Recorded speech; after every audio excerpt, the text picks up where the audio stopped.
नमस्कार जी। नमस्ते जी। क्या नाम है जी आपका? मेरा नाम नीलम मेहता है। नीलम जी, कहाँ से आए हैं आप? जी, मैं हजारीबाग झारखंड से हूँ। अच्छा, आपसे ये जानना चाहेंगे कि संत रामपाल जी महाराज जी से कब जुड़े आप? मैं 3 नवंबर 2014 को जुड़ी थी। संत रामपाल जी महाराज जी से नाम दीक्षा लेने से पहले कोई भक्ति करते थे आप? जी, काल मतलब देवी देवता की भक्ति थोड़ा मोड़ा करती थी, मुझे कोई इंटरेस्ट नहीं था। क्यों?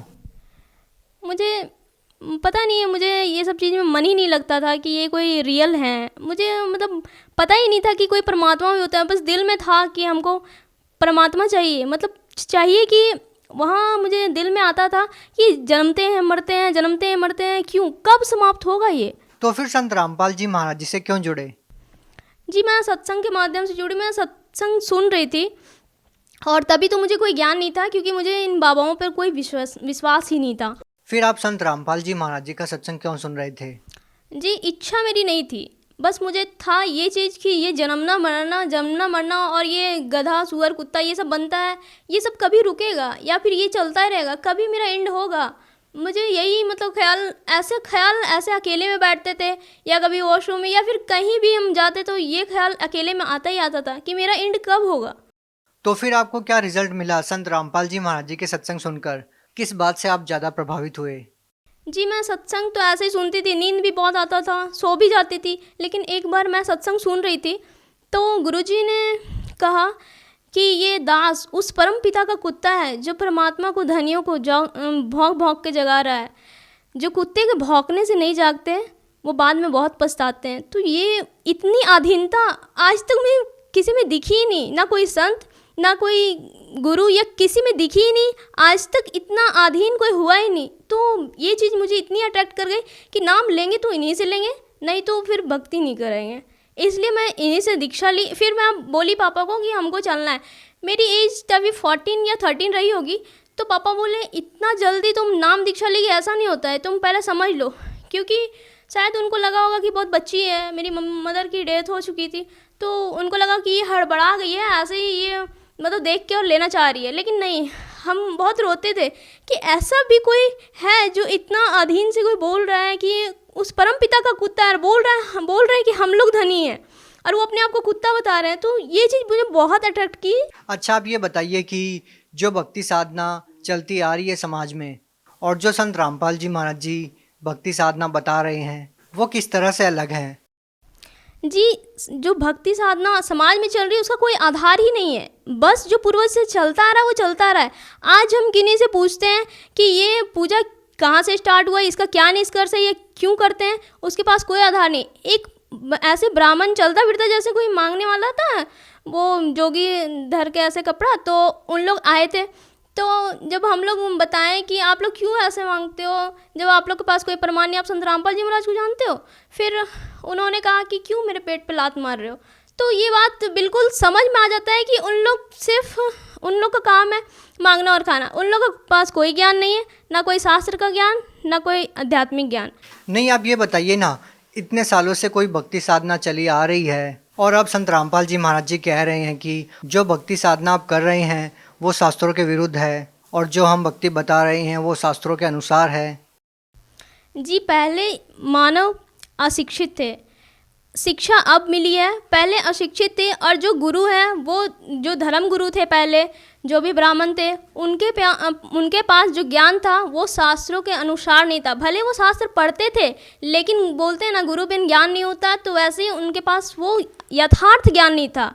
वो ज्ञान नहीं था जिससे मोक्ष प्राप्ति हो सके। ज्ञान था लेकिन उसका कोई मतलब निष्कर्ष नहीं था। ऐसे हम शिव की भी कर रहे हैं, ऐसे हम ब्रह्मा की, विष्णु की और ऐसे दुर्गा की भी कर रहे हैं, लेकिन मोक्ष नाम की कोई चीज़ थी ऐसा हमको पता ही नहीं था। समझ में आता था ना कि मोक्ष बहुत कठिन है, जो हमें जंगल में जाकर मिलेगा, जंगल में जाकर तपस्या करना, इतना कौन हार्ड काम करेगा। आज हमें पढ़ना है, खाना है, इतना सारा काम है, कोई जंगल में जाकर करेगा, ये बहुत कठिन काम था। ये मतलब दिमाग से निकाल दिया था कि ये सब भी कोई चीज़ होती है। तो फिर जब हम ज्ञान सुने अपने गुरुजी का, संत रामपाल जी महाराज का, तब पता चला कि ज्ञान होता वास्तव में क्या है। फिर भी जैसे कोई श्रद्धालु होता है, वो किसी संत से जुड़ता है तो वो चाहता है कि वो जो भक्ति कर रहा है उससे उसको लाभ मिले, तो हम आपसे ये जानना चाहेंगे कि संत रामपाल जी महाराज जी से नाम दीक्षा लेने के बाद, उनके द्वारा दी गई भक्ति को करने के बाद क्या आपको कोई लाभ मिला, जिससे आप ये कह सकें कि वास्तव में इस भक्ति से आपके जीवन में कोई सुधार आया है? जी, लाभ मुझे ये मिला कि मुझे बचपन से ही एक प्रॉब्लम बचपन से ही थी। वो प्रॉब्लम थी साइनस की। मुझे इतने मतलब डेली उठ के 10 से 15 बार छींकना था। ये छींकना एकदम यूनिवर्सल ट्रूथ के जैसा था मेरे लिए। हमेशा छींकते थे, नाक से पानी बना, तौलिया भीग जाता था, सोते हैं तो भी गिरते रहता, तौलिया भीग जाता था, बेडशीट भीग जाता था, लेकिन वो रुकता नहीं था। जब मैं संत रामपाल जी महाराज से दीक्षा ली 2014, तो मैंने जैसे गुरुजी से जब मिली, तो जब गुरुजी मिले, जब आशीर्वाद दिए, आशीर्वाद मात्र से, उसके बाद जस्ट बरवाला कांड होता है।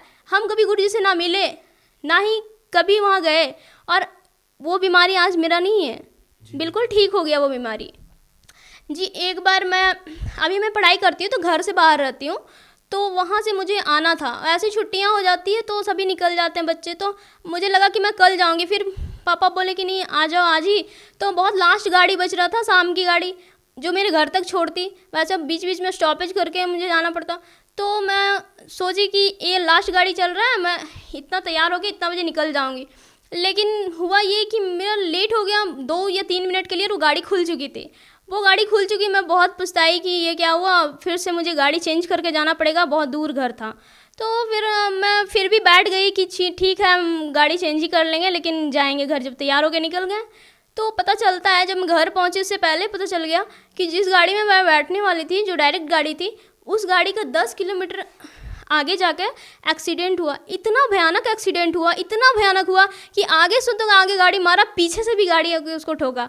और इतना भयानक एक्सीडेंट कि क्या हाल हुआ होगा, जो आगे से भी गाड़ी मारे, पीछे से भी गाड़ी मारे, वहाँ के जो बैठे होंगे जो यात्री, उन लोगों को क्या हाल हुआ होगा, ये मैं सोच के मेरा मतलब कलेजा काँप गया। और फिर मैं घर पहुँची, परमात्मा के धन्यवाद की कि आज मृत्यु से बचा लिया परमात्मा। आजकल एक ट्रेंड चला हुआ है, संत रामपाल जी महाराज जी के जो अनुयायी है, वो जो शादियाँ करते हैं वो बिल्कुल दहेज रहित करते हैं। मात्र 16 मिनट में उनकी शादी संपन्न हो जाती है। इसके बारे में आप कुछ बताइए।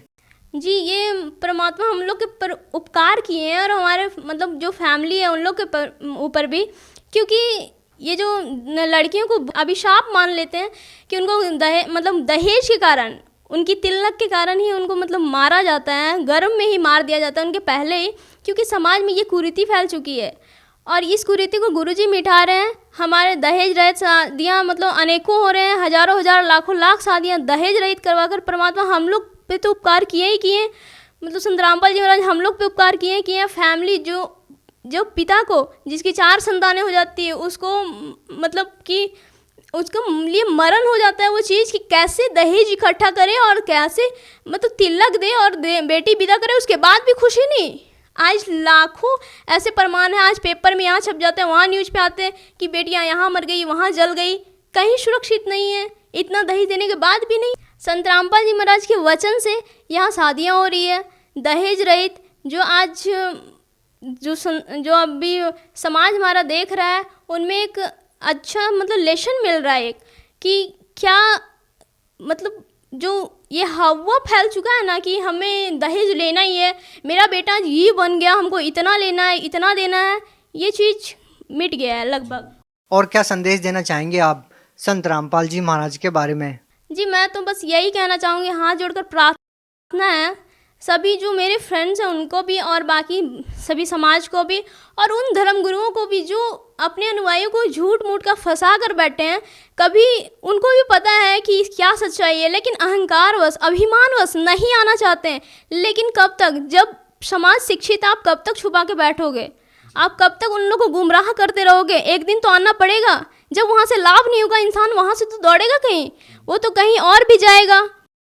अच्छा, एक बात बताइए, जिनको आप नकली धर्मगुरु कह रहे हैं, उन संतों का ये तर्क है कि संत रामपाल जी महाराज जी शिक्षित नहीं हैं, उनको शास्त्रों का क्या ज्ञान हो सकता है? आप एक पढ़े लिखे स्टूडेंट हैं, तो आपसे ये जानना चाहेंगे कि जो संत रामपाल जी महाराज जी आप लोगों को पढ़ा रहे हैं, आप क्रॉस चेक भी करते होंगे, संत रामपाल जी महाराज जी सही हैं या अन्य जो धर्मगुरु हैं वो अपनी जगह सही तर्क दे रहे हैं?